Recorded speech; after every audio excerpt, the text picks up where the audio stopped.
আর আমি নবীজির জিহাদের ময়দানে পাঠাইয়া দিয়া ঘরের মধ্যে ছেলে মেয়ে নিয়া সুখ শান্তিতে বসবাস করব, এটা আমার মনে বুঝে না গো নবী। আপনি যদি আমাকে অনুমতি দেন, যেই কোনো লোকের থেকে আমাকে একটা তলোয়ার দেন, যেই কোনো লোকের ঘোড়ার পিঠে আমাকে সওয়ার করাইয়া দেন, এই মুহূর্তে আমি আমার নবীর সাথে কর্মসূচি মিলাইয়া আমার নবীর যেই কাম, আমার দিনী সাহাবী ভাইদের যেই কাম, আমারও তো সেই কামাই হবে। সবে মাত্র কলমাটা পড়লেন, এখনো নবীর সঙ্গে চলার সুযোগ পাইলেন না। 2-4 রাকাত নামাজ কলমা পড়া মাবুদের সাথে মাখামাখি হওয়ার সুযোগ পাইলেন না। শুধুমাত্র নবীর চেহারা দেখা, নবীর জবান থেকে কলমা পড়া, এইটুক সামান্য পুঁজিতে ইমানের বলে বলিয়ান হইয়া নবীর সঙ্গে ঘোড়া দৌড়াইয়া জিহাদের ময়দানে চলে গেলেন। ইমান এত মজবুত, ইমান এত কড়া, যেই জায়গার মধ্যে কাফেরদের ভিড় বেশি, যেই জায়গার মধ্যে রিস্ক বেশি, তলোয়ারটা হাতের মধ্যে নিয়া ওই জায়গার মধ্যে ঢুকিয়া পড়লেন। ও বেঈমানের বাচ্চারা, আমার নবীর উপরে তোমরা যারা গালিগালাজ করা, আমার আল্লাহর কোরআনকে নিয়ে যারা তোমরা ব্যঙ্গ উপহাস করো, তোমাদের মতন কাপুরুষেরা এই জমিনের মধ্যে থাকতে, আমার শরীরে 1 ফোঁটা রক্ত থাকতে তোমাদেরকে জিন্দা থাকতে দেব না। এমন ইমানের পাওয়ার নিয়া ওই ভিড়ের মধ্যে ঢুইকা নতুন সাহাবী জিহাদ শুরু করে দিলেন। নামাজের আরেকটা ওয়াক্ত আসার আগে আগে শাহাদত বরণ কইরা রক্ত মাখা শরীরটা নিয়া জিহাদের ময়দানে যখন পড়িয়া রয়, আল্লাহর নবী লাশের দিকে একটা নজর কইরা একটা মুস্কি হাসি দিয়ে বললেন, সাহাবীরা শোনো, আমি আমার নবুয়তের চোখ দিয়া যা দেখি তোমরা তা দেখো না। আমি মুহাম্মদুর রাসূলুল্লাহ দেখতেছি জান্নাতের 8টা দরজা ওনার জন্য খোলা। জান্নাতের হুরপরীরা হাতের মধ্যে বিবাহর মেহেন্দি লাগাইয়া শাড়িগুলা পরিধান কইরা পুরা জান্নাতকে এরকম সুসজ্জিত কইরা 8টা দরজা খোলা। প্রত্যেকটা দরজার থেকে আহ্বান আসতেছে, ও আল্লাহর দোস্ত, তুমি আমাকে ফারাইয়া ফারাইয়া ভিতরে প্রবেশ করা। সাহাবীরা আমার কাছে বড় আশ্চর্য লাগে, আমদুন কলিল আজরুন কসির, জীবনে একটা ওয়াক্ত নামাজও পড়া লাগলো না, অথচ জান্নাতের 8টা দরজা খোলা। আমার সাহাবী মেহমানের মতো জান্নাতে প্রবেশ করতেছে। জোরে কান সুবহানাল্লাহ। বাবা, ওয়াজ নসিহত বড় কথা না, মনটারে একটু নরম করে দেখো না বাবা। আমার আল্লাহ কত বড় দয়ালু, আমার আল্লাহ কত বড় মেহেরবান, আমার আল্লাহ কত বড় এহসানকারী। আল্লাহ তাআলা রবিবার থেকে এরকম পৃথিবী বানানো শুরু করে দিলেন। রবিবার শেষ হয়ে যায়, সোমবার, মঙ্গলবার, বুধবার, বৃহস্পতিবার শেষ হয়ে যায়। জুমার দিন আসর এবং মাগরিবের মাঝামাঝি সময় বাবা আদমকে বানাইলেন। সুম্মাস্তাওয়া আলাল আরশে, অতঃপর আল্লাহ তাআলা বানানির কাজ শেষ কইরা আরশের মধ্যে সমাসীন হইলেন। আদমকে বানাইয়া আল্লাহ তাআলা ঘোষণা দিলেন, ও আদম, 18,000 মাখলুকাত বানাইছি, মানব জমিনের মধ্যে যাইবে বলে মানুষকে বানানোর আগে আগে আমি আল্লাহ তাআলা 7টা আসমানের সুন্দর করে প্যান্ডেল বানাইছি। এই জায়গায় বক্তা আসবে, এলাকার মেহমানেরা আসবে, এই জন্য মাদ্রাসার কর্তৃপক্ষরা মেহমানদের স্বাগতের জন্য সম্মানার্থে সুন্দর করে প্যান্ডেল বানাইলেন, লাইটিং করলেন, বসার ব্যবস্থা করলেন, খাওয়া দাওয়ার ইন্তজাম করলেন। মেহমান আসার আগে আগে ইন্তজাম করা শেষ, অনেক পরে আসে মেহমান। আল্লাহ বলেন, আদম রে, মানব জাতিকে আমি আল্লাহ তাআলা এত মহব্বত করে বানাইছি, সব জিনিসকে কোন শব্দ দ্বারা বানাইলাম, কিন্তু মানুষের দেহটা কোন শব্দ দ্বারা বানাইলাম? মানুষের দেহের মধ্যে যে একটা কপাল আছে, একটা পেশানি আছে, এই কপালের মধ্যে আমি আল্লাহ আমার কুদরতি হাত ব্যবহার করেছি এবং বান্দাকে জানাইছি, খবরদার, যেই কপালের মধ্যে আমি আল্লাহর কুদরতি হাত লাগাইয়া জমিনের মধ্যে পাঠাইলাম, বান্দারে এই কপালটা একমাত্র আমি আল্লাহ ছাড়া পৃথিবীর কারো নিকটের মতো কইল না। জোরে বলেন ঠিক কিনা? আদম, তুমি আমার বড় প্রিয় মাখলুক, মানুষ আমি আল্লাহর বড় প্রিয় মাখলুক। মানুষ বানানোর আগে আগে আমি 7টা আসমানের প্যান্ডেল বানাইছি। আল্লাহুল্লাযী রাফা'আস সামাওয়াতি বিগাইরি আমাদিন তারাউনাহা। মানুষ জমিনের মধ্যে যাওয়ার পরে আমি আল্লাহর পরিচয় দেওয়ার জন্য যদি কোনো নবী রাসূল নাও যায়, কোন আলেম ওলামা যদি আমি আল্লাহর পরিচয় নাও করে, আমাকে সহজে যেন বান্দা চিনিয়ে লইতে পারে। সেই জন্য বান্দা যখন আসমানের দিকে তাকাবে, আমি আল্লাহকে চিনার জন্য তাদের একটা বিরাট দলিল হইয়া যাবে। আমি আল্লাহ মানুষকে জমিনে পাঠানোর আগে তাদের সম্মানার্থে 7টা আসমানের প্যান্ডেল বানাইছি। এক একটা আসমান এত বড়, দুনিয়ার মধ্যে বাবা আপনারা বিল্ডিং বানান 6 ইঞ্চি 8 ইঞ্চি পরিমাণ ঢালাই। এই 6 ইঞ্চি ঢালাইটা ধরে রাখার জন্য মোটা মোটা পিলারের ব্যবস্থা করেন। এখানে যে একটা সামান্য কাপড়ের সামিয়ানা লটকানের জন্য ডজনে ডজনে খুঁটির প্রয়োজন। আল্লাহ বলেন, ও বান্দা, আমি এমন একটা আসমান তোমাদের প্রত্যেকের মাথার উপরে ঝুলাইছি। 6 ইঞ্চি ঢালাই দেই নাই, 10 ইঞ্চি পরিমাণ ঢালাই দেই নাই। জমিন থেকে আসমান পর্যন্ত দূরত্ব হইল 500 বছরের রাস্তা। আমি আল্লাহ এক একটা আসমানকে এই পরিমাণ মোটা করে ঢালাই দিয়েছি। এক একটা আসমানের মোটাই আবার 500 বছরের রাস্তা। জোরে কান সুবহানাল্লাহ। কোন কোন আসমানের ঢালাই দিয়েছি আমি তামা দিয়া, কোন কোন আসমানের ঢালাই করছি আমি আল্লাহ তাআলা সীসা দিয়া। কোন কোন আসমানের মধ্যে আছে খাঁটি শুধু স্বর্ণ। আমি মাবুদের খাজানার মধ্যে বান্দা কোনো কিছুর অভাব নাই। এত মোটা মোটা আসমান গুলা মাথার উপরে সাজাইলাম। বেগাইরি আমাদিন তারাউনাহা। ও নাস্তিকের বাচ্চা, দুনিয়া চিল্লা লোহার উপরে গবেষণা কইরা রকেট বানাইয়া মাথার উপরে দৌড়াইলা। আসমানের দিকে তাকাইলেই তো আমি আল্লাহর পরিচয় পাইতা। এত মোটা মোটা আসমান গুলা মাথার উপরে লটকাইয়া রাখছি। তুমি দেখতে পারো মতো এমন একটা খুঁটিও আমি ব্যবহার করি নাই।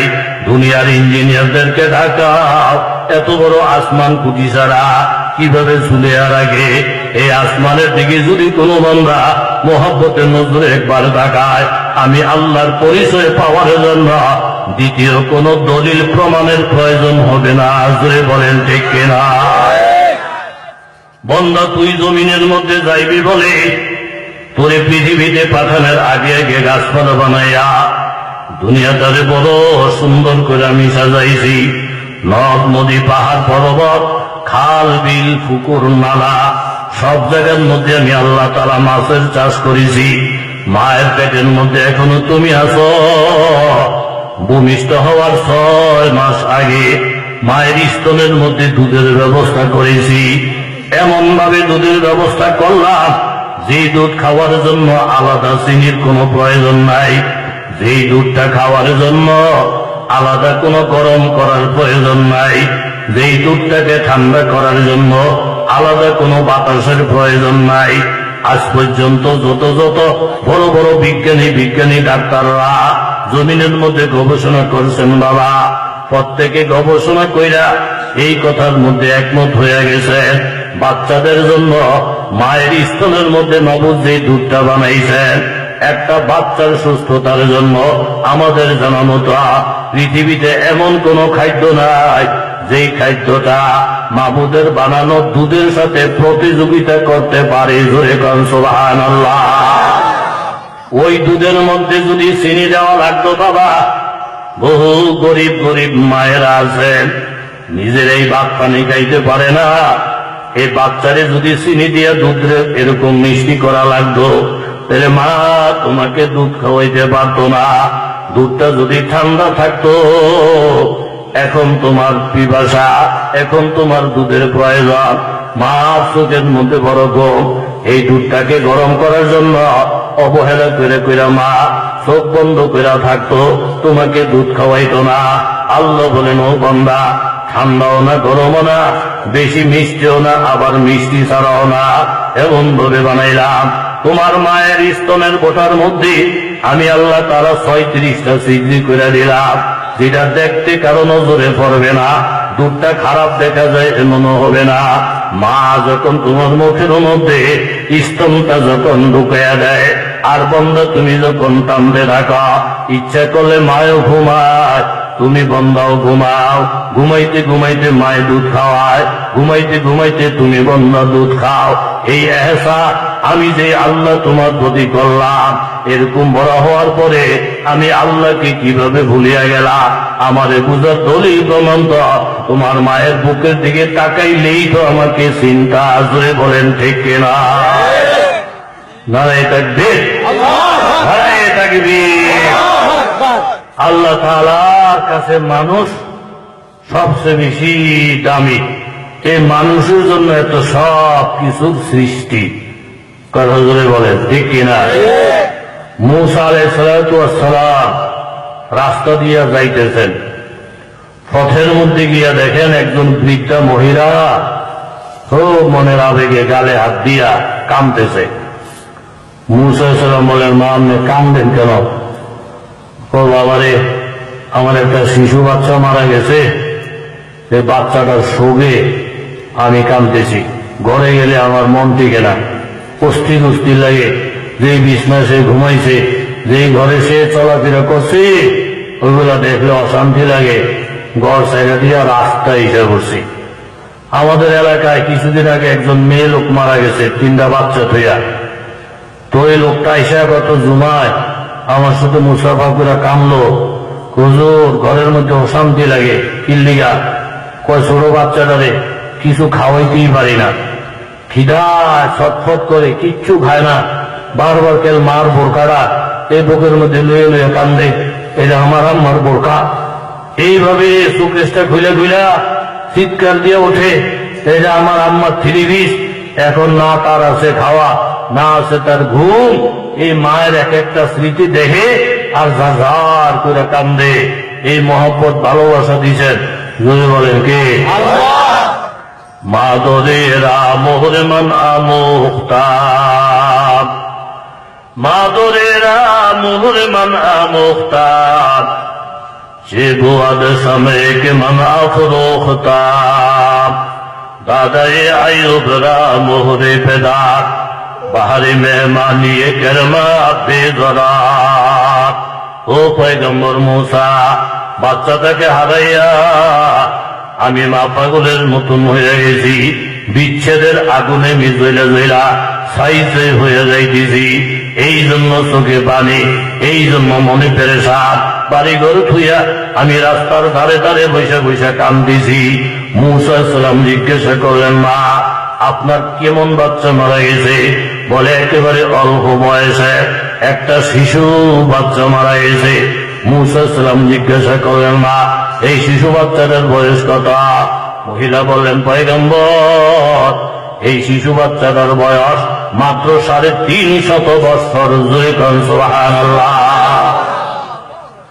কয়শো বছর? 350 বছরের একটা শিশু, 350 বছরের একজন, যদি বলেন কি শিশু। আমাদের দেশের শিশুকে বয়স কত?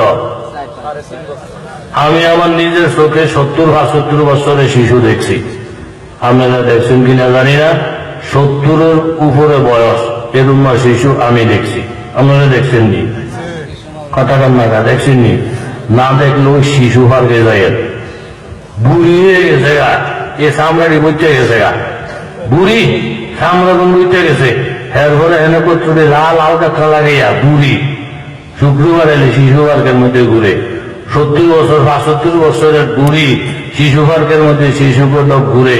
এই 70-75 বছরের শিশু আমাদের দেশে কথা বলে আছে না নাই?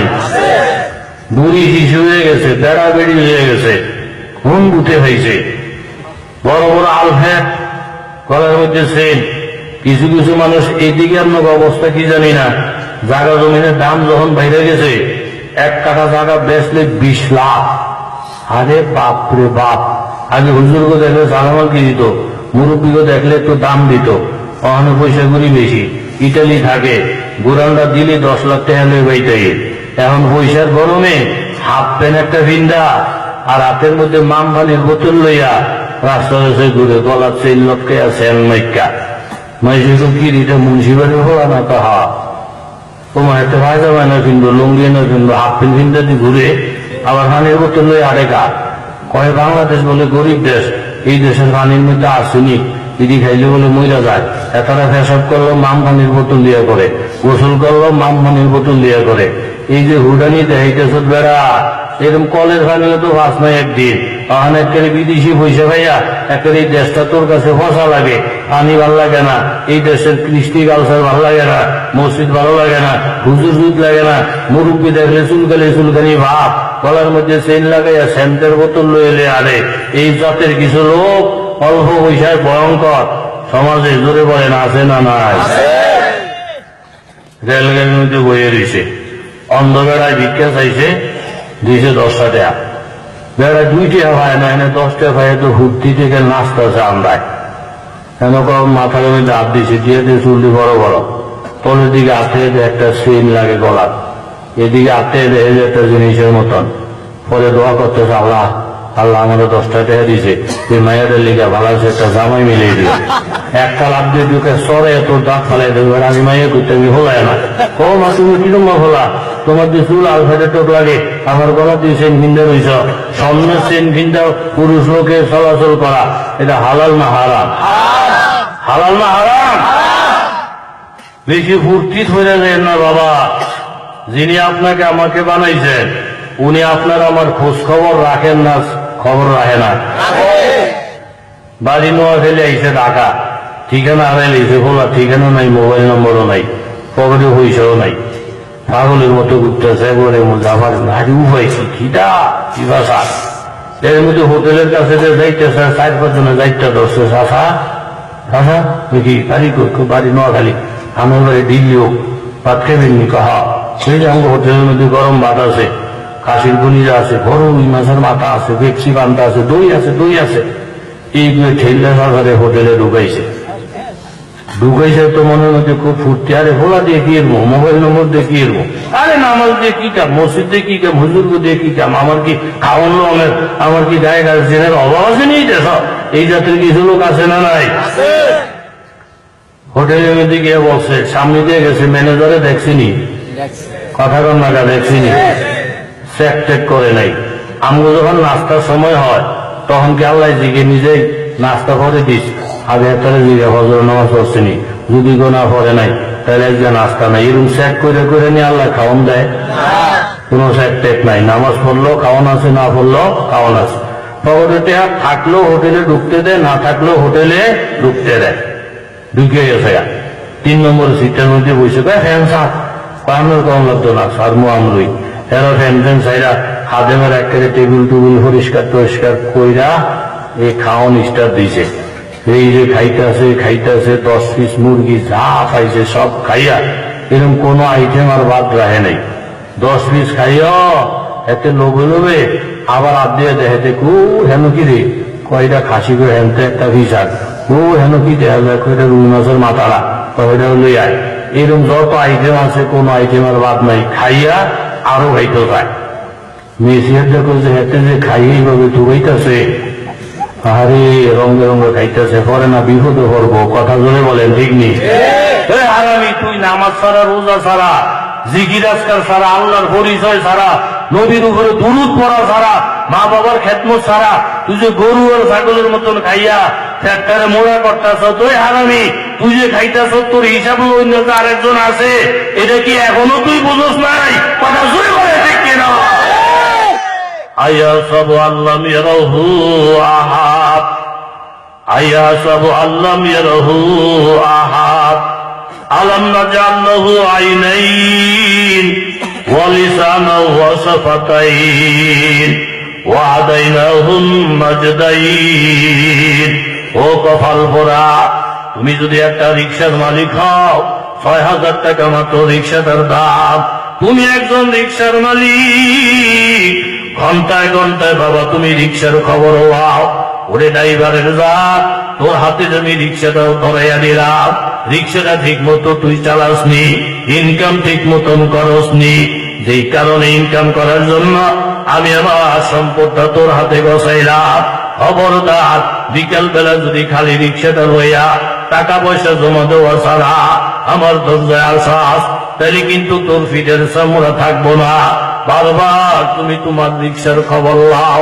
আল্লাহ ডাক দিয়ে বলেন, বন্দারি আয়া সব আল্লাহ ইয়ারহু আহাদ, এত সুন্দর দেহটা আমি বানাইলাম, কত দামি দেখে তোমারে দুইটা চক্ষু দান করলাম, তোমারে কত সুন্দর একটা জিহ্বা দিলাম, আম্মা বলে ডাক দিলে মায়ের কলিজাটা ঠান্ডা হয়ে যায়।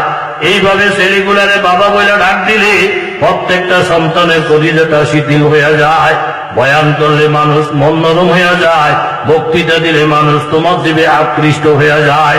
আল্লাহ ডাক দিয়ে বলেন, ও কপাল পোড়া, এই জিহ্বাটা দান করলাম আমি, এইভাবে ঠোঁট দান করলাম আমি, হাত অঙ্গ প্রত্যঙ্গ দান করলাম আমি, সুন্দর চক্ষু দিয়া দুনিয়াটা দেখতেছো, চক্ষু দান করলাম আমি। তুমি একজন রিক্সার মালিক, বারবার রিক্সার খবর লাও। এই দেহটারও তো একজন মালিক আছে, আসমান জমিনেরও তো একজন মালিক আছে। কপাল পরা তুমি কি মনে করেছ তোমার খোঁজ খবর লওয়ার কেউ নাই? রিক্সার যেমন মালিকে খবর লয়, আমি আল্লাহ তোমার খবর লই, তবে প্রকাশ করি না, কিছুদিনের জন্য সময় দেই। সময়টা পরিপূর্ণ হওয়ার পরে লাভ এবং আসলে এমন বুঝবা, কানতে কানতে চক্ষু দিয়া রক্ত প্রবাহিত করবা, কিন্তু ওই সময় কান্নার দ্বারা একটা 4 পয়সার উপকার হবে না। জোরে বলেন ঠিক কিনা? 10 টাকা দিয়ে বাজারে গেছে, জোরে কথা কন, কয় টাকা? 10 টাকা। পুঞ্জি কত? পথের মধ্যে গিয়া 5 টাকা ফান, 5 টাকা সুপারি। ইমান আমল, ইমান আমল সদাই দুইটা, ইমান আর কি আমল। 10 টাকা পুঁজি, সদাই দুইটা ফান সুপারি। বাজারের মধ্যে গেছে, গিয়ে দেখে ফানের অভাব নেই, সুপারির অভাব নাই। ফানও কিনে না, সুপারিও কিনে না। কিনলি গা? ফান পছন্দ হয় না, সুপারি পছন্দ হয় না। মসজিদেরও অভাব নাই, নামাজের জায়গারও অভাব নাই, ওজুর পানির অভাব নাই। নামাজ পড়ে না, কিল্লিগা নামাজ পছন্দ হয় না, টুপি পিনলে না পছন্দ হয় না, দাড়ি পছন্দ হয় না, জিকির পছন্দ হয় না, পর্দা পছন্দ হয় না। সব আছে, আমল করলে সব সদায় আছে। কিনুনের মতন হায়াতের পুঞ্জিও, আরে কথা বুঝেননি? কিনে না, কিনে না, পুঁজি আছে, সদায় আছে, কিনে না, পছন্দ হয় না। গুইরা গেরা কুদুর ঘরে টেলিফোন করছে, আম্মা, হ্যালো আম্মা। ওই কি আপনি যে সদার কথা বলছেন, এই যে আমার পছন্দ হয় না। আপনি আল্লাহ, আপনি যে আমলের কথা বলছেন, আমার জুত লাগে না, আমাকে তোর পছন্দ লাগতো না। তোর পছন্দের দরকার কি? পুঁজি আমার, টাকা আমার, পছন্দ আমার, তোরে কামড়া হিসেবে বানাইছি, অর্ডার দিয়েছি, কেবল ঠেললে কিনতে থাক, লাভ লস বুঝবো আমি। কথা জোরে বলেন ঠিক কিনা? মোবাইল ধুয়ে দিছে। প্রথম যখন এই মোবাইল বাহির হয়েছে, যে বুড়া বুড়া মাইসের কি মোবাইল টোবাইল চিন্তুনি আগে? কথা কম না, চিন্তুনি। কখনো গ্রামের মধ্যে কত বুড়া বুড়া মেয়ে লোক আছে, এটির ফাংশন বুঝে না, বুড়ো হয়ে গেছে গা, বউ লোক হেঁটে হেঁটে করে। শাশি কি সেরকম করেন কা? কয় তোমার দেখলে আমার দুঃখ মনে হয়। কি আরে 45 বছর আগে বিয়ে করছি, কোন টেহা না, পয়সা না, যৌতুক না, ভৌতুক না, কেন মাল না, সব জিনিসপত্র দিয়ে আনছি। এই বিয়েটা যদি গ্রহণ করতাম, আরে দুনিয়ার টেহা হইতাম। ফোলা করছে এই দাম, ওই ধরুন ঘর আমার বাতিজে একটা বিয়ে করছে, 10 লাখ টাকা, 5টা সোফা আছে, মোবাইল, এই পকেট এই পকেট। আরে কোন বছর আমারে হয়েছে, আমি কিনলে যে তো হারাবাড়ি করলাম, এই বিয়েটা অন করলে দুনিয়ার টেহা হইতাম। বউকে তখন কি জানান, সব মাপ একটা মোবাইল এনে দাও। এই বুড়া কালে হোর বই থেকে কি আনছে? কথা না কা? এখন এই সাঁচাইতে হোরবারের মোবাইল ব্যবহার করে, নিজের মোবাইল আর হোরবারের মোবাইল বেশ কম আছে নি? বুঝলো আরেকজনেরটা ধরে না, নিজের বল, নিজের বল। কথা বলে বলেন ঠিক নেই? শাসিয়ে যার কাছে না তার কাছে কয়ে, তবু দাদা যে মোবাইলে গুড়ুর করে, এটা কি হ্যাঁ নিজের নি? এটা আমরা আব্বা এনে দিছে। মাটিরে কয়, কেউ দাদা বুড়া কালে বলে হোর বাচ্চা মোবাইল আনছেন, কইলো কি কথা দিয়ে না কইলো, একের দুনিয়া সহে নিজে বেরিয়ে। এখন এই মোবাইলটা যখন ঘরে রাখে, বাহির ঘরের মোবাইল তো একটা পাওয়ার আছে, এনটিভে বেড়া দেয়। তুই মূর্খ মানুষ, তুই মেশিনারি জিনিস, আপনি তো টিপিস না। কি টিপলে কয়টা নষ্ট হইব, বুঝে দেবো, আমরা আব্বা এনে দিছে এই পাওয়া। আমরা যে টিপ দিছে কখনো 2-3টা নাম্বারে একসাথে টিপ দিয়ে বইসা, পরে মোবাইলের ভিতরের থেকে একটা মেয়ে লোকে বলতেছে, আপনার মোবাইলে 70 টাকা 75 পয়সা আছে। এই মোবাইলটা তুইয়া ধরছে বেড়ারে ধরে এই আমি বাহির বাড়ির মোবাইল দিয়া আপনি কোন বাড়ির লোক হাতিল করছেন ওকে আমি মোবাইলে দিক মেয়ে লোকে কথা কয় কয় আল্লাহর কসম বেশ লাগাইছ না এই মেয়ে লোক আমি চিনি না হুজুরে জিজ্ঞেছিলাম হুজুরে কইছে এই বড় কম্পিউটার বলে কখনো বয়ে তুইছে যদি এই কম্পিউটারের মেয়ে লোক যদি হাসা মেয়ে লোক না কয় আপনি মিশা কথা কইেন না আমি কম্পিউটার বুঝি না আমি একটা অরিজিনাল মেয়ে লোকের আওয়াজ পাইছি ঠিক করে কোম্পানির লোক আপনার কি খাতির আপনার মোবাইলকে বেরিয়ে কথা কয় আমি চিনি না জানি না না চিনলে না জানলে আমি ঘরে বউ হয়ে জানি না আপনার মোবাইলে কয়টা এমনি 70 টাকা 65 পয়সার খবর জানাই কেমন আপনার এলা পন্ডিত সব মানুষ কি পন্ডিত নি কথা জোরে বলেন ঠিক নেই আমাদের এলাকার মধ্যে বুড়া বেড়াইয়া সাইলের দোকানদারদের জিগাইতেছে একটা যখন নতুন মোবাইল শুরু হয়েছে হায়ক হুজুর কয় কি আপনার এখানে মোবাইলের দোকান আছে তো সাইলের দোকানদারে কয় কি আপনি কি গাড়ি চালাইবেন কয় না তো আপনি মোবাইলের দোকান দেখিতেন কতদূর ফোন করতাম মা ফোন করলে কি মোবাইলের দোকান নেই মোবাইলের দোকান কোয়া ওইতেন বুঝি না কারণ চাইছি তো কি মোবাইল কইলো না মোবাইল কইলো আমার কাছে ফ্যাস লেগে গেছে প্রথমত মানুষের আউলে জলে হয়ে গেছিল না কথা জোরে বলে ঠিক নেই বেশি ফোন দিতে দরকার নাই নর্মালটার মধ্যেই শান্তি কথা জোরে বলেন ঠিক নেই আল্লাহ মা সদাই কইছে দুইটা ফান আর কি সুপারি দোকানের কাছে দিয়ে ঘুরতেছে সদাই পছন্দ হয় না টেলিফোন করে বুদ্ধি করে আমাকে বুদ্ধি দরকার নাই তোর যে সদাইয়ের কথা কইছি কি কতক্ষণ পরে আবার ঘুরে গিয়ে আবার ফোন করছে আমা আপনি কি লেগেছে কইতেছেন আমার কাছে পছন্দ হয় না পছন্দ লাগতো না তুই কিনে ল এরপর আম্মা তো যে তুই যে বারবার ফোন করস করতে দোকানতে কে লাগেনি তো লাগছে তো তুই যেই কামের লিগে বাড়াইছি এই কাম তুই এখানে বুদ্ধি পরামর্শ করতেছ 2 বার ফোন করে কত গেছে আম্মা 2 বার ফোন করে 8 টাকা গেছে শুনছি কত কথা কর না গা এ বুদ্ধি পরামর্শ করতে করতে কয়টা আছে আজকে ভরবো কালকে ভরবো আজকে ভালো হয়ে যাবো কালকে ভালো হয়ে যাবে এই করতে করতে ভুল হয়ে গেছে গা কথা ধরে বলেন ঠিক নেই আমার আগে বলেন ও কুলঙ্গার সন্তান সোজা আঙ্গুলে যদি ঘি না ওঠে আমি কিন্তু আঙ্গুল বাঁকাও করতে পারি রে বাবা পেটের সন্তান মনে কইরা বিশ্বাস কইরা অন্য কারোরে দায়িত্বটা দিলাম না তোরে আপন মনে করে দায়িত্ব দিয়ে দে বাবা ইসলামের সিঙ্গার 6টা সিদ্ধি দিয়া ফুগুলা যখন বাহির হবে একটা ফুয়ের কারণে আসমান জমিন সব খতম হইয়া পাহাড় পর্বত গুলা রুয়ের মতো নড়বে সাগর মহাসাগরের পানিগুলো শুকিয়ে যাবে তাম দুনিয়া খতম হইয়া যাবে তাহলে ফিরিস্তাটা একটা ফু দিলি দুনিয়াটা যদি ধ্বংস হইয়া যায় তাহলে ফুর মধ্যে কত শক্তি বাবা তাম আমেরিকার মানুষগুলো একত্রিত হইয়া যদি হুয়াইতে লাগে আপনার আমার শরীরে থেকে একটা ফসম সুডানের ক্ষমতা তো হবে না জোরে বলেন ঠিক না ফুর মধ্যে যদি এত শক্তি হয় ওই ইসরাফিল ফিরিস্তার লাঠির মধ্যে কত শক্তি ঘুষির মধ্যে কত শক্তি সাহাবীরা জিজ্ঞাসা করলেন ইয়া রাসূলুল্লাহ ওই ফিরিস্তাটাকে আল্লাহ তাআলা কত বড় করে বানাইছে নবী বললেন সাহাবীরা শুনো তামাম দুনিয়ার পানি যদি ইসরাফিলের মাথার উপরে ডালিয়ে দেওয়া হয় আল্লাহর কসম একটা ফোঁটা পানি জমিনের মধ্যে পড়বে না ফিরিস্তা যদি এত বড় হয় বাবা ওই ফিরিস্তাটাকে আমার যে আল্লাহ বানাইছেন আমার আল্লাহ কত বড় আমার আল্লাহর পাওয়ার কত বড় আমার আল্লাহর কুদরত কত বড় তুমি রাশিয়ার পাওয়ার দেখছো বাবা এমপি সাহেবের পাওয়ার দেখছ মন্ত্রী সাহেবের পাওয়ার দেখছ তার কারণে তাদের ভয়ে থরথর করে কান্দ থরথর করে কাঁপতে থাকো আমার মাবুদের পাওয়ারটা যদি তোমার কলবের মধ্যে আইসা যায় তাহলে কোনদিন রাত্রে নামাজ না পূজা শুইল ভয়ে তোমার ঘুম আসবে না জোরে বলেন ঠিক কিনা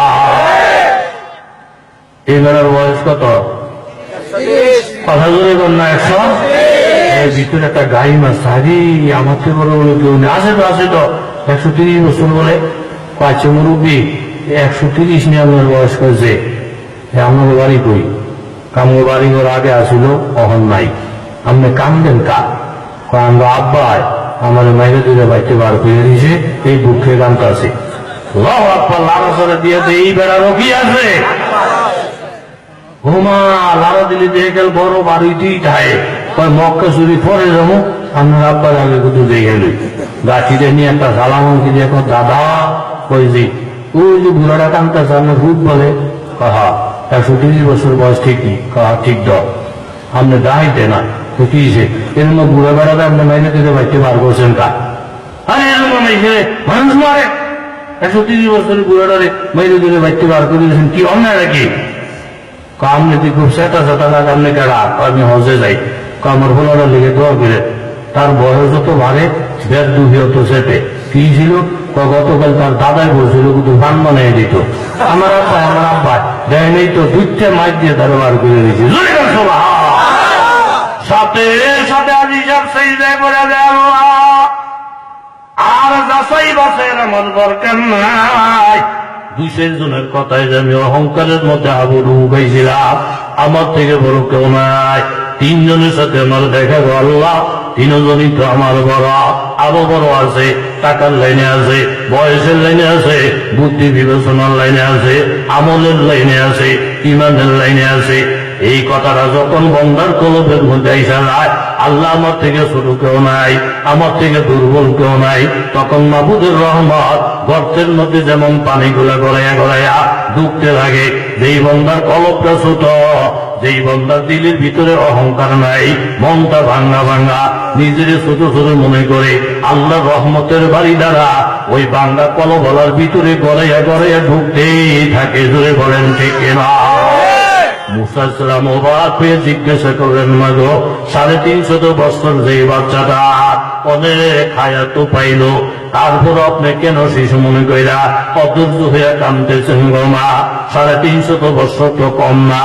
মা ডাকিয়া বললেন, পয়গম্বর, আমাদের পূর্বপুরুষদের হায়াত 900, 350, 900, 950, 1000 বছর পর্যন্ত আমাদের মুরব্বীরা বাঁচে।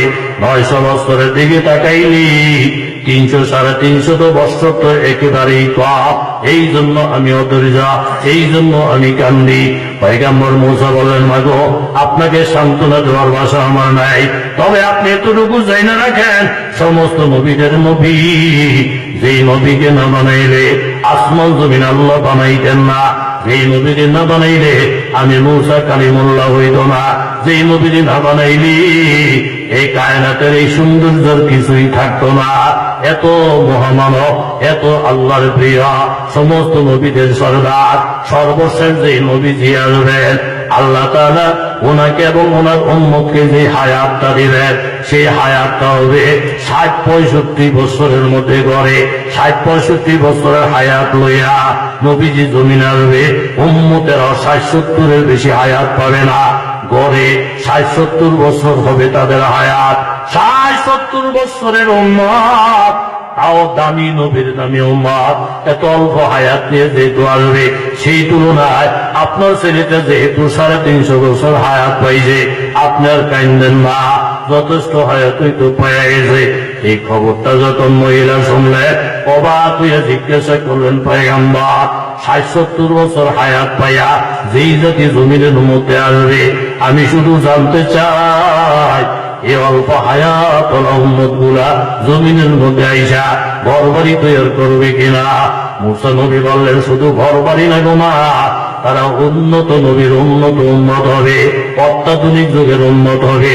তাদের যুগে এই পরিমাণ উন্নতি, এত বড় বড় ঘর বাড়ি হবে, এত বড় বড় অট্টালিকা হবে, অন্য উন্মতটা কোনোদিন কল্পনাও করে না। এমন বড় বড় বাড়িঘর হবে। ওই মহিলা মাথার মধ্যে হাত রেখে অবাক হয়ে বললেন, ও পয়গম্বর মূসা, ওই মানুষগুলো তাইলে কেমন বোকা? 60-70 বছরের অল্প হায়াত লইয়া জমিনের মধ্যে আইসা তারা আবার ঘর বাড়ির পিছনে পড়বে কেন? 60-70 বছরের হায়াত তো একটা গাছতলায় পয়সাও কাটাইয়া দেওয়া যায়। যদি বলেন ঠিক কিনা? এই জন্য বাবারা স্কুলে পড়েন, কলেজে পড়েন, ইউনিভার্সিটিতে পড়েন, এমপি হন, মন্ত্রী হন, কিন্তু আমার মাবুদ কত দয়ালু। আল্লাহ তাআলা যদি বলতেন, বন্দারি 60-70 বছর শুধু গাছতলায় কাটায় আসবি, করার কিছু ছিল না। বিল্ডিং করার পারমিশন দিলেন, জমিদারির পারমিশন দিলেন, কুড়িপতির পারমিশন দিলেন, চাকরি বাকরির পারমিশন দিলেন, সব মাবুদের সুযোগ সুবিধা দিয়া সামান্য একটু শর্ত দিলেন, বন্দা মগর শর্ত এই না কি খোদা কু না ভুল। তুমি চাকরি করতেছ, যখন আজান হয়ে গেল 10 মিনিটের জন্য মসজিদে চলে যাও। ব্যবসা করতেছ, যখন আজান হয়ে গেল 10 মিনিটের জন্য মসজিদে চলে যাও। এইভাবে ফাঁকে ফাঁকে আমি আল্লাহর সাথে সম্পর্ক রাইয়া বন্ধ জমিনে যখন এরকম বালাখানা বানাইবা, জমিদারি করে যাইবা, দুনিয়ার জমিদারিও ঠিক থাকবে। দুইটা চোখ বন্ধ হওয়ার পর এই দুনিয়া থেকে 10 গুণ বড় একটা জান্নাতের মেহমান আমি আল্লাহ নিজেই তোমাকে করব। জোরে কান সুবহানাল্লাহ। কষ্ট হইতেছে আমরা কষ্ট হইল, ইনশাআল্লাহ আল্লাহ তাআলা যেন আমাদের সকলকে মাফ করে। জোরে বলে বাদশাহ হারুনুর রশিদ, আপনারা শুধু মুখটা খুললে বলেন রহমতুল্লাহ আলাইহি। মাশাআল্লাহ। ওনার বিবির নাম বেগম জুবাইদা। বিবির নাম কি? ভালো ভালো নাম রাখেন, হুজুরগুলো জিগাইয়েন। হুজুরগুলো জিগিয়ে নাম রাখলে ভালো হইব না? কি কর হুজুরের দাওয়াত দিয়ে খাওয়াইছে, হুজুরে খাইয়া খুব খুশি, বড় বড় কই মাছ, বোয়াল মাছ, রুই মাছ খাওয়াইতে। হুজুর কয় কি? খাইলেন যে খুশি হয়েছেন? হুজুর অনেক খুশি, কই মাছ আমি 4 বছরও খাই না। তখন কি করবো? হুজুর আমার একটা হোলা, এই হোলাটা লেগে একটু মনোযোগ দিয়ে দোয়া করে। হুজুরকে যে খাওয়াইছেন আমি পুরা গোষ্ঠীর লেগে আমি দোয়া করবো, অসুবিধা নাই। না না না না হুজুর, পুরা গোষ্ঠীর লেগে দোয়া করলে দোয়া ভাগ হয়ে যাব, আমার হোলার ভাগে কম পড়বো। আমার একটা হোলা তো খাওয়াইছি আমি, পুরা গোষ্ঠীর দোয়ার দরকার নেই, একলা আমার হোলাটা লেগে করে। এরকম না কিছু হিংসুক মানুষ সমাজে আছে না নাই? মিলাদ যদি পড়ায় আগামীকাল পরীক্ষা, হুজুরের কাছে গিয়ে হুজুর আমাকে সুমনে পরীক্ষা দিব আগামীকাল, আজকে 2 মণ জিলাপি আনছি, আর পকেটের মধ্যে 8 দিয়ে 1000 টাকা নোটটা দেখাইতেছে। কেন কত? হুজুরকে 1000, এই পুরা টাকাটা মেরে দেবো। দোয়াটা একটু বুঝবার মতন করলেন। আমাকে সুমন মনে থাকবো, হুজুর কথা থাকবো। সব বইছে, হুজুরের দোয়া কথা আল্লাহ আগামীকাল এসএসসি পরীক্ষা, এই দেশে যত ছেলে মেয়ে পরীক্ষা দিব প্রত্যেকের পাস করে দিয়ে। সুমনের ভাই দোয়া চাইছে, সুমনরাও পাস করে দিয়ে। মুনাজাত শেষ করতে না করতে বেড়া একটা লাভ দিয়ে উঠা মুয়াজ্জিনের কাছে হাতে হুজুরও না, হুজুরের সাথও না, টেহা খরচ করলাম আমি, টেহা দেবো আমি, জিলেপি খাওয়াবো আমি, এতে পুরা বাংলাদেশে বলা হয়েছে পাস করে কিন্তু দোয়া পিলা আমি সুমন্দের লগে ভিড়েছে। এই দোয়া হত্র ভাগ হয়ে গেছে। আমার বলার বাকি যে অল্প দূর করছে, এই সব অল্প হালকা দোয়া বলা বাস করতো না। আমি আলাদা মিলে করা মেয়েরা 4 বিষয় দিতাম না, কেউ সোজা ইচ্ছা লাগে। এই চোখের কথা জোরে কোনো আসেনি। এই মসজিদের মধ্যে এইসব সমস্যা বেশি হয়। কেবল ঘন ঘন হুজুর দোয়া করলেন, সভাপতির নাম দিয়ে করলেন না, সেক্রেটারির নাম দিয়ে করলেন না, আবার নাম করলে ভাইয়ের নাম দিয়ে করলেন না। কেবল সন্দেহ, ইমান দুর্বল। আমি এলাকার মধ্যে একজনে 1 লাখের উপরে প্রায় 1.5 লাখ টাকা দিয়ে একটা গরু গেছে, কিনা 2-3 দিন আমার দেয়ছে। হুজুর এরকম বড় গরু এলাকায় আইসিনি। আমি না আপনি যত এই গরুটা আপনার হাত দিয়ে জবাই করাবো। আমি মাদ্রাসা ছাত্র না করে না না না না, এটা দামি গরু, এটা বড় হুজুর দিয়ে জবাই করাবো। যাই কথা মুক্তাচার, পরে জবাই করার দিন আমি এই জন্য আমার শরীরে আমি গেলাম, গিয়ে দেখি কষাইরা একটা গরু আত্মা বাইন্দা করে রেডি। হুজুর দেখলো শরীরটা 6 দিনই যাবো। তা আমি তো দিয়ে নাই, না না সারা দেখুন জিগান। আমি সরকার আব্বা তো হুজুর আমি উপরে দোতলা, আমি তো জবাই করে লাই। আরে আপনি কি কো, আমার লোকে কথা না বার্তা না, আপনি 1.5 লাখ টাকা গরু জবাই করে আমি জানি কি, আমি কি দরবার ডাক দেবো নাকি? ধরার হয় না, দেরি নাম টাম লাগবো না। আমি তো কি নাম লাগবো? আপনি নিয়ত করবো, আপনি নিয়ত আপনি করবেন। কোনা হুজুর একটা ব্যাপার সবার আছে, এটা কোরবানির ব্যাপার, জটিল ব্যাপার। এই তুই আমার গরু বান্ধাই খারাপ করে তুই আইসি এরকম এক বালাম বই লইয়া আইয়া, এই বই পড়তে আছে 7 নাম তো এক একটা নামের সাথে বাবার নাম, দাদার নাম, গ্রাম, পোস্ট অফিস, জেলা, উপজেলা, এই সব একেবারে ফাইনাল করে অনেক সময় লাগছে যদি পড়তে। পয়সা পরে মোবাইল নাম্বার দিয়ে হুজুর হয়েছে, এবার জবাই দেয়। তা আমি দেখলাম যে টেহায় না হয়েছে, এলেন তো নাই। তা আমি জবাই করে বললাম যে খামসা আমার তো সময় কম, আপনি মোবাইলটা খোলা রেখেন। কয় কি আরে আপনি ফোন করবেন না কেন? না আমি করি আর না করি আল্লাহ করতে পারে, সম্ভাবনা আছে। কোন হুজুর আল্লাহ আমার ফোন করবো কেমনি? আমি তো কোরবানি দিবেন নাম নেই, ভাইয়ের নাম, দাদার নাম, থানা, গ্রাম, পোস্ট অফিস, ইলেকশন তো ইলেকশন, আবার দেখি মোবাইল নম্বরও দিয়েছেন, আল্লাহ দিলে মোবাইল নম্বর দিয়েছেন যে বিকেলবেলা আল্লাহ ফোন করে তুমি যে তোমার কোরবানি কবুল হয়ে গেছে। এই এক্ষণ পাওয়ার পরে এখন হুজুর এই কোরবানির নামে লোকে তো মোবাইল চলে না, এখন না চলে না। আর জিলা উপজিলা দেখছেন কিনতে হুজুর এক নাম হতে কত কোরবানি হয়ে যাব। পরে যদি 50,000 টাকার গরুর নামও তো শাহাদুত খান আছে, অনেক 1.5 লাখ টাকার গরু যদি ওই 50,000 টাকা ভেড়া হয়ে গেলায় তাহলে যে ফেসরা হন ভাড়া না। আমি একটা থানা জেলা পোস্ট অফিসও ভাঙে দিয়েছি যেন উপরে পোস্টে কোনো ঝামেলা না হয়। ভ্যাকসিন ইমান কি পরিমাণ দুর্বল। দোয়ার মধ্যে যদি ব্যাপক ভাবে দোয়া না হয় তাহলে ওই দোয়া আল্লাহর কাছে কি হয় না, পছন্দ। এখন হুজুর কাছে আপনার একলা বলা লেগে দোয়া করবো, যা যা কি কই মাসে আমি বিপদ করছি। এখন হুজুরের তসবিরা জায়গার মধ্যে ঢুকাইয়া আপনার একটা নিয়ে ফোলা মায়াতে আসেনি, কোনো হুজুর কিচ্ছু নাই, ফোলাটা বেশি মায়া করি আর লিখে কইছি শুদ্ধ ফোলাটা লেগে দোয়া করবে। হুজুর কাছে দোয়া করবো না। ফোলার নাম কি? হুজুর আমার ফোলার নাম সাগর। জোরে কথা কান, ফোলার নাম কি? সাগর কইছে হুজুর আত্মা বিষয় কর লাগে আমি বল মাসের টেয়া ফেরত দেবো, কই মাসের টেয়া ফেরত দেবো নাপ চাই, এই নাম আমি দোয়া করতাম না। সাগরে 3 বার আমার বাড়ি ভাঙছে। অত টাকার পয়সার মালিক আমি আসিলাম, আর আমি ওখানে টুপি মাথা দিয়ে আমার দুয়ারে দুয়ারে ঘুরি, এই সব শেষ করছে আমার সাগরে। এই সাগরের নামে আমার কোন নিলেও দোয়া বাড়িত। কথা জোরে বলেন ঠিক নেই? নাম টাম রাখতে আলেমোলা আমার জিজ্ঞাসাবাদ করলে কি লাভ হইব না ক্ষতি হইব? পাঁচটা হারুনুর রশিদ, বউর নাম কি? স্বামী স্ত্রী দুইজন বিকালবেলা সাগরের পারে গেছে ঘুরতে। গিয়ে দেখে বাহালুল পাগলা বড় আল্লাহওয়ালা এই সাগরের পারে ডাক দিয়েছে, বাহালুল কজি হুজুর তুই এন সাগরের পারে ঘুরু কি লেগা? হুজুর আমি হেনা আটা নেই নেই কাজে এসে। কি কাজ? আমি এখানে ঘর বানাই, কাস্টমার বেলে বিক্রি করি, যা ভাই এদের সংসার চালাই। বাদশা করছে ঘরের গান দর্শ নাকি? যে ঘর বানাই আর বেশি। কই তোমার ঘর? গেছে গাছে যাওয়ানো করে দেয়, ঘর তোর কিচ্ছু না, বালুর মধ্যে হাত ঘুরে ঘুরে ঘর বানাইতেছে। এটা ড্রয়িং রুম, এটা কিচেন রুম, এটা ডাইনিং রুম। এ শুধু আঙ্গুল ঘুরেছে কি উপরে সাধারণ লাগা। কোমা ঘর কই? কই এটাই তো। এটা কি ঘর? কয় এটাই ঘর। দাম কত? কয় 1.5 হাম। এটা কিনলে কি লাগবে? বৃষ্টিতে বাসন যেত না, রোদিতে বাসন যেত না। হাফেজ বানাইলে কি লাগবো? মসজিদে গেলে কি লাগবো? কি গমের বস্তা দিব? মাহফিলে 2 ঘন্টা বয়ে থাকলে কি লাভ হইব?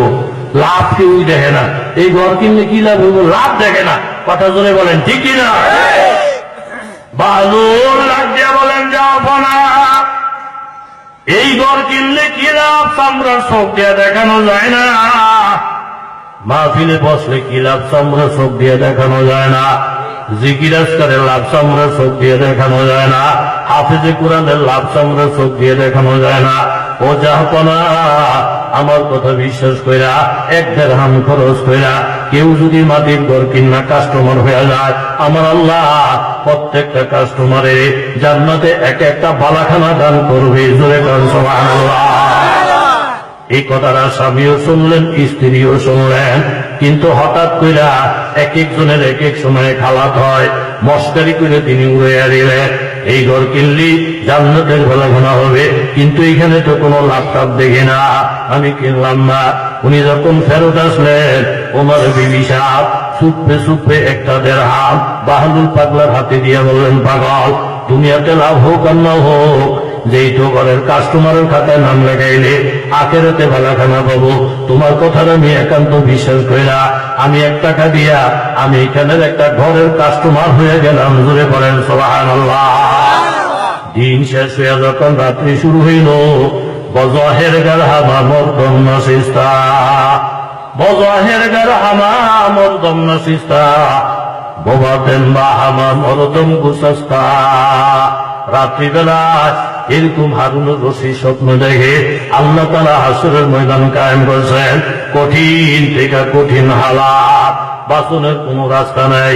দৌড়তে দৌড়তে দৌড়তে দৌড়তে এমন একটা এলাকায় গেলেন যে এলাকাটা অত্যন্ত শান্তিময়।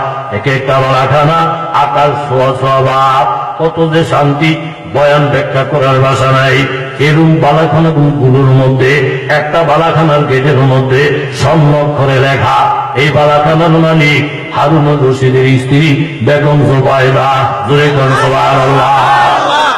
এই বিপদের মুহূর্তে সুন্দর পালাখানাটা দেখে বাবা একটা দৌড় দিয়ে দৌড়াটার কাছে গেলে গিয়া দেখেন কত সুন্দর গালিচা, এরকম কত ফল ফুল সাজানো, শুইলে মুখের কাছে হিসাবে দেখা লোভ সামলানো যায় না। দারোয়ানকে ডাকতে বললেন, বাবা বড় পেরেশান হয়ে শান্তিময় এলাকার মধ্যে আসি, যেই জুবাইদার নামটা লেখা উনি আমার বিবি। দারোয়ান বাবারে গেটটা একটু ছেড়া দাও, আমি ভিতরে গিয়া আগে 10 মিনিট রেস্ট নিয়ে আমার কলিজাটা ঠান্ডা করি, ওইখান থেকে একটু ফল খাই, ওইখানে যে গ্লাসের মধ্যে পানি সাজানো এখান থেকে একটু ঠান্ডা পানি খাইয়া আমি আমার জীবনটা বাঁচাই। দারোয়ানকে যখন পারমিশন চাইলেন, দারোয়ান এমন জোরে একটা ধমক দিলেন, ধমকের সাথে সাথে বাদশা হারুনুর রশিদের ঘুম ভাঙা যায়। জোরে কারণ সুবহানাল্লাহ, থরথর করে কাঁপতাছে। বিবি গো, এই কিসে কিসে কিসে? কয়, বিবি গো, যে স্বপ্ন আমি দেখছি আমার কলিজার স্বামী নাই। বিবি, তোমার ব্যাপারও দেখছি বিরাট বালাখানা। বিবি, আমার কাছে গোপন পাইখানা। তুমি এমন কি আমল করছ? যে আমলের কারণে তোমার বালাখানা আমি আমার নিজের চোখে দেখছি। জোরে কারণ সুবহানাল্লাহ। বিবি বললেন, স্বামী বাবা, যেই স্বপ্নে আপনার ঘুম ভেঙে গেছে, যেই বালাখানা দেখে ধমক খাই আপনার ঘুম ভেঙে গেছে, এই বালাখানাটা আল্লাহ তাআলা এই অবাকিনী দেবাজকে স্বপ্নের মধ্যে দেখাইছে। আশা আপনি যদি জানতে চান, গতকাল স্বামী স্ত্রী দুইজনেই তো সাগরের পাড়ে গেছিলাম। বাহাদুর পাগলার কথার আপনি দাম দেন নাই, আপনি 1 টাকা খরচ করে ঘর কিনেন নাই। আমি গোপনে গোপনে 1 টাকা দিয়ে ঘর কিনা কাস্টমার হয়ে গেছিলাম। যেই বালাখানাটা আপনি দেখছেন, এটা আমার গতকাল 1 টাকা দিয়ে খরিদ করা বালাখানা। জোরে কারণ সুবহানাল্লাহ। বাচ্চার এখন আফসুসের কোন শেষ নাই। টাকার অভাব ছিল না, পয়সার অভাব ছিল না, কেন আমি ঘর কিনলাম না?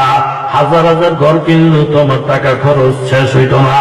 বাবা, বহুত মানুষ আফসুস করবে, আমার যে সুযোগ ছিল 5 ওয়াক্ত কেন 25 ওয়াক্ত ফল আমার কেউ বাধা দিত না।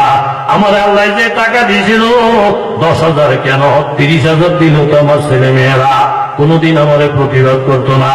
আমার যে জায়গা জমি ছিল 10 কাঠা কেন 25 কাঠাও যদি মাদ্রাসা মসজিদ বানাইয়া দিতাম, আমার কোন ছেলে মেয়ে আমার লাঠি বান্ধা করতো না। এতগুলা টাকা দাইয়া 1টা টাকা খরচ করে যদি একটা ঘর কিনতাম, আজকে বালাখানা পাইতাম। বিবি খুব ভুল যা হওয়ার হয়ে গেছে। আগামীকাল আবার সাগরের পাড়ে যাবো, হাজার হাজার টাকা পকেটে নিব, আগামীকাল বালাখানা মালিক হওয়ার ঘর কিনার জন্য আর ভুল করবো না। জোরে বলেন ঠিক কিনা?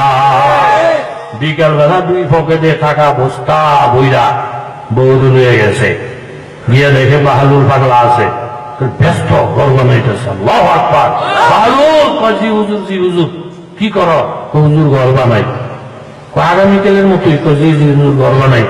তাহলে বাহাদুর মনে কিছু নিও না, আমি কিন্তু ঘর কিনার লিগে আইছি, আমার কাছে কয়টা ঘর বেতন লাগবো। বাহাদুর মুসকি মুসকি আসে, ও যাব না, আমি একজন পাগলা, আমি একজন মজদুর। আপনি তো ঘর কেনার জন্য বোধহয় লাখ লাখ টাকা লইয়া আইছেন আজকে। বলে, আপনি খবর জানেননি? বলে, কি? ঘরের দাম তো বেড়ে গেছে। বলে, কি পরিমাণ বাড়ছে? খাইরুন ফিদ দুনিয়া ওয়া মা ফিহা। ও বাদশা, তাম পৃথিবী যদি আমি বাহাদুরের হাতে উঠে দেন, তারপর আমার একটা মাটির ঘরের দাম হবে না। জোরে কান সুবহানাল্লাহ। তাম পৃথিবীও যদি আমি পাগলার হাতে উঠাইয়া দাও, তারপর আমার এই মাটির ঘরের দাম হবে না, আরো বেশি লাগবে, আরো বেশি লাগবে। একটা পৃথিবীর থেকে বেশি মালিক হওয়ার ক্ষমতাও কারো নাই, কাজে আমার ঘর কিনার কাস্টমার হওয়ার যোগ্যতাও কারো নাই। কথাটা বলার সাথে সাথে বাহাদুরের পায়ে পড়ে গেছে। বাহাদুর, কালকা দাম এত সস্তা ছিল, 1 টাকা দিলেই বালাখানা, 1 টাকা দিলেই বালাখানা। একটা সেজদা জমিনের মধ্যে দেও বাবা, একটা সেজদা একদিকে রাখো আর দুনিয়াটা আরেক দিকে রাখো। আমার নব ডাক দিয়ে বলি, বন্ধারে তাম দুনিয়ার থেকে তুই বন্ধার একটা সেজদার দাম আমার কাছে অনেক বেশি। দূরে কান সুবহানাল্লাহ। বন্ধারে তোরা আমি এত ভালোবাসি, আমার এই মকবরের মধুমুখী